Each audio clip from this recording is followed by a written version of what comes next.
Alright, so here we have a graph that Jeff has gotten together for me, and this is from the recording that we did. I'm going to have a video up kind of showcasing what we did and all the explanation behind all that, but we're just going to focus on the graph right now. And what we have is the idle and the initial startup of the car here. Now this is just a snapshot. It's not the because the graph should be fluctuating as the car is idling, because again the sound is going, the exhaust notes, all that, it's going to change. So what we have here is a graph showing the peak and then the normal range of idle. Now if you take a look, you can see what frequencies are the loudest. Now we're not really concerned about the dB noise or the rating, because again we already knew going into this that the loudest frequencies were the lower frequencies, or sorry, the loudest, that makes sense, loudest frequencies are going to be the lower frequencies, because again in the car you can just hear the exhaust and the drone versus like a high pitch, high frequency. So we can kind of see here that around 47 hertz is where we're peaking at idle. And again, this is good information to know, because if you're trying to block out a certain range of frequencies and noise in the car, you want to make sure you know where that range is so you can buy the correct product for it. Again, when I, back in the day, I bought a bunch of close cell foam, and looking at this graph, it literally probably did nothing. Maybe blocked out some of the higher frequencies, maybe just a little bit, but it didn't do anything. I probably would have had better luck laying a towel on each panel for getting rid of the noise. So with this, we can say, hey, I can take this graph, analyze it, and say I need something that's going to be blocking from 250 and lower, because that seems to be where it's really, really loud. Under that, it's the 250 and above. You're not really seeing really high in terms of dB, the rating on there. Alright, so the two products that we're using for most of the sound deadening in today's video, in part 1, is going to be the VB-2. That's the vapor barrier that goes in the door. And the second product is the VB-4.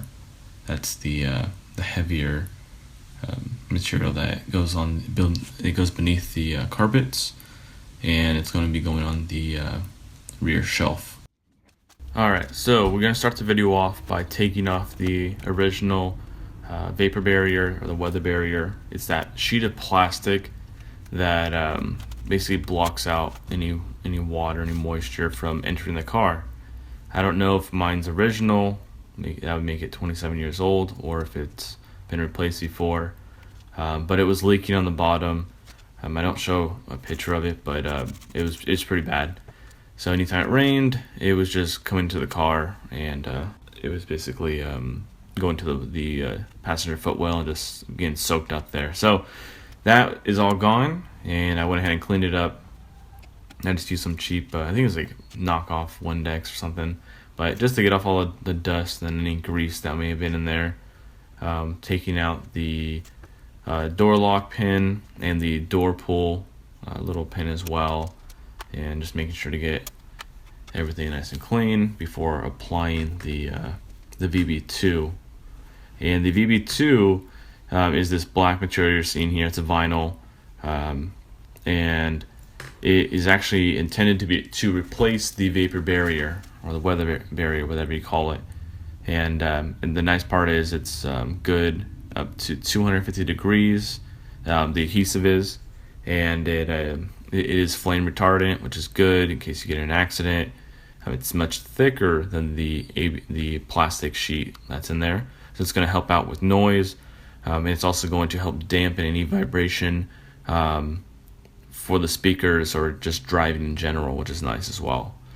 And that's kind of why I went with it, because it helps out my sound system, it helps block out some noise, and it fixes my leaking issue. So it's all three things in one, where if I would have gotten the plastic sheet, yes, it is much cheaper, but again, it's not going to help on my audio or help deaden any of the sound.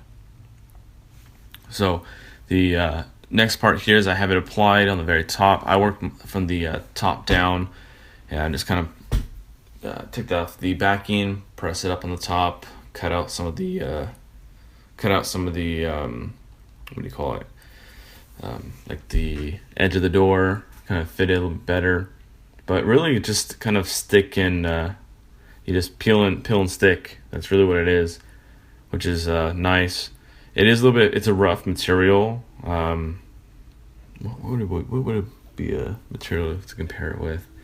I don't know. It's a rough material. That's why you see me putting on the glove. The driver's side I did without a glove, and my hand was just really like rough at the end of it. It was all kind of beat up because again, you are heating this with a heat gun, and it gets a little hot in your hand. It just gets worn out. So I put a glove on, and to help me out when pushing it into all the grooves and all that. But it's really cool seeing how it's going to. You're going to see right here how it starts to go from just a flat sheet to being contoured and fitting in all the little grooves, and it looks really good. So yeah, I'm really happy with that product. Kind of tell if it made a difference in terms of sound. The sound system does sound better. The not the tweeter, but the mid woofer sounds pretty good. The 6.5 inch in the door sounds a little better. Sound, I can't really tell just because I usually drive with my windows down because I don't have an AC right now. Exhaust noise, I can't really tell just because my exhaust is just too damn loud. So I can't really tell yet. When I get an AC in the car and you're driving on the road, it should sound much better. But again, I don't really care if it's not. It was more for the vapor barrier, the water. But I am happy with my sound system sounding a little bit better in terms of that. But yeah, so you just put it on, heat it up, contour it, cut off any of the excess. You also see me, I take the knife and I just give off the top of all like the mounting points or whether like any of the bolts that are sticking out a little bit. I cut that off so it's not peeking out so much. But yeah, it's really, really great product. Haven't had any issues with it at all. We haven't had any rain, so I haven't been able to test it, but I did wash the car and I didn't have any water in there, which is nice. So I'm pretty sure it's working. But yeah, really happy with this.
Looking for them better days.